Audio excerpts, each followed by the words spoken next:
হরে কৃষ্ণ বন্ধুরা, সবাই কেমন আছেন? আশা করি সবাই ভগবানের কৃপায় ভালো আছেন। তো চলুন আরেকটি নতুন রেসিপি নিয়ে চলে এসেছি। রেসিপির নাম পটল পোস্ত। তো প্রথমে মশলাগুলো আপনারা ভালো করে দেখে নেন। পোস্ত, কাজু, পেঁয়াজ কুচি, টমেটো কুচি, আদা রসুন পেস্ট ও কাঁচা লঙ্কা নিয়ে নিয়েছি। তো চলুন এখানে আলু আর পটলটা ভাজা হোক, ততক্ষণ আমি আপনাদের পরবর্তী ভিডিওতে কি কোশ্চেন হবে এবং আগের ভিডিওতে যে কোশ্চেনটা করেছিলাম যে মহাভারতের যুদ্ধ কে দেখেছে, তো বলুন তো দেখি, কেউই বলতে পারেননি। তো চলুন আমি বলে দিচ্ছি, মহাভারতের যুদ্ধ ভীমপুত্র ঘটোৎকচ পুত্র বর্বরিক দেখেছিল। উনি পুরো মহাভারতের যুদ্ধটা দেখেছেন এবং ওনার এতটাই ক্ষমতা ছিল যে তিনটে বাণে অর্থাৎ তিনটে তীরের মধ্যে পুরো মহাভারতের যুদ্ধই উনি শেষ করে দিতে পারতেন। তাই ভগবান শ্রীকৃষ্ণের গুরুদক্ষিণা হিসেবে ওনার মস্তক কেটে একটি পাহাড়ের চূড়ায় রেখে দিয়েছেন। উনি ভগবান শ্রীকৃষ্ণের কাছে শেষ ইচ্ছে হিসেবে মহাভারতের যুদ্ধ পুরোটা দেখবে, এই ইচ্ছেটা উনি প্রকাশ করেছিলেন। তাই উনি মহাভারতের পুরো সম্পূর্ণ যুদ্ধটাই দেখেছেন। এবং আমার পরবর্তী প্রশ্ন হচ্ছে, বলুন তো ভগবান শ্রীকৃষ্ণের ভ্রাতার নাম কি এবং তার পূর্ব পরিচয় কি? চলুন এই প্রশ্নটার উত্তর আমি পরবর্তী ভিডিওতে আপনাদের দেবো, আর আপনাদের জানা থাকলে অবশ্যই কমেন্ট করে জানাবেন। এরপর চলুন আমি রেসিপিটাকে সম্পূর্ণ করি। আলু ও পটলের সাইজ কিভাবে কেটেছি আপনারা তো দেখে নিয়েছেন, তারপরে মশলাগুলো তো দেখেছেন। এরপর কড়াইতে তেল দিয়ে গোটা গরম মশলা দিয়ে দিয়েছি। তারপর সেটাকে ভালো করে নাড়াচাড়া করে পেঁয়াজ কুচি দিয়ে ভালো করে নাড়াচাড়া করে কাঁচা লঙ্কা কুচি দিয়ে দেবো।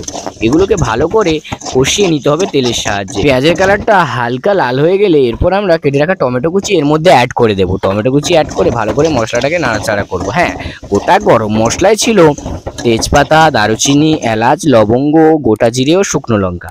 এরপর মশলাটাকে ভালো করে কষিয়ে নিয়ে এখানে আদা রসুন পেস্ট দিয়ে দিয়েছি।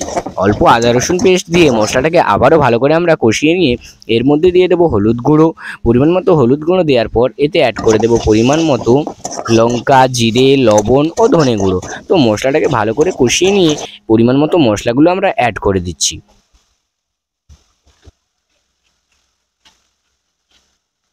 পরিমাণ মতো লঙ্কা, হলুদ, জিরে গুঁড়ো দিয়ে ভালো করে মশলাটাকে কষিয়ে নেব। হ্যাঁ, যতক্ষণ আমি এই মশলাগুলো দিয়ে মশলাটাকে কষাচ্ছি, আপনারা চ্যানেলটিকে সাবস্ক্রাইব করে বেল আইকনে ক্লিক করে রাখুন, যাতে ইন্টারেস্টিং রেসিপির সঙ্গে সঙ্গে আমাদের ধর্ম অর্থাৎ সনাতন ধর্মের সম্পর্কে কিছু জ্ঞান আপনারা প্রাপ্তি করতে পারেন। তো চলুন ভিডিওটাকে সম্পূর্ণ দেখবেন।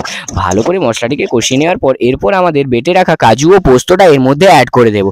কাজু ও পোস্ত অ্যাড করে ভালো করে মশলাটিকে কষাবেন, অল্প জল দিয়ে দেবেন, নাহলে কিন্তু নিচে এটা লেগে যাবে, মশলাটা লেগে যাওয়ার চান্স রয়েছে খুব। তাই জন্য ভালো করে অল্প জল দিয়ে মশলাটিকে অনবরত নাড়াতে থাকবেন। তারপরে ভেজে রাখা আলু ও পটলটা এর মধ্যে অ্যাড করে দেবেন। দেখতেই পাচ্ছেন কিভাবে আলু ও পটলটাকে আমরা হালকা ভেজে নিয়েছি। সেটাকে অ্যাড করে মশলার সঙ্গে ভালো করে কষিয়ে নিয়ে জল দিয়ে ঢাকনা দিয়ে ভালো করে 5 থেকে 7 মিনিট কুক করে নিলে আমাদের আলু পোস্ত অর্থাৎ আলু পটলের পোস্ত রেডি হয়ে যাবে। তো এখানে আমি জল দিয়ে অল্প ঢাকা দিয়ে 5 মিনিট কুক করে নিচ্ছি। তো চলুন ততক্ষণ সাবস্ক্রাইব করে বেল আইকনে ক্লিক করে রাখুন। যারা নতুন এসছে অবশ্যই বেল আইকনে ক্লিক করে রাখবেন, যাতে এরকম ইন্টারেস্টিং রেসিপি আপনারা সবার প্রথম আমার ইউটিউব চ্যানেলে দেখতে পান নোটিফিকেশন পাওয়ার সঙ্গে সঙ্গে। এরপর নামিয়ে নিয়ে আমরা ধনেপাতা কুচি দিয়ে দেবো। এখানে একটু প্রবলেম হয়ে গেছিলো, আমার ইলেকট্রিকটা চলে গেছিলো অর্থাৎ কারেন্ট চলে গেছিলো। তো চলুন ভালো করে ধনেপাতা কুচি দিয়ে আমরা এখানে নামিয়ে নিয়ে খেয়ে দেখবো। অসাধারণ লেগেছে। তো কেমন লেগেছে রেসিপি কমেন্ট করে অবশ্যই জানাবেন। ততক্ষণের জন্য সুস্থ থাকুন।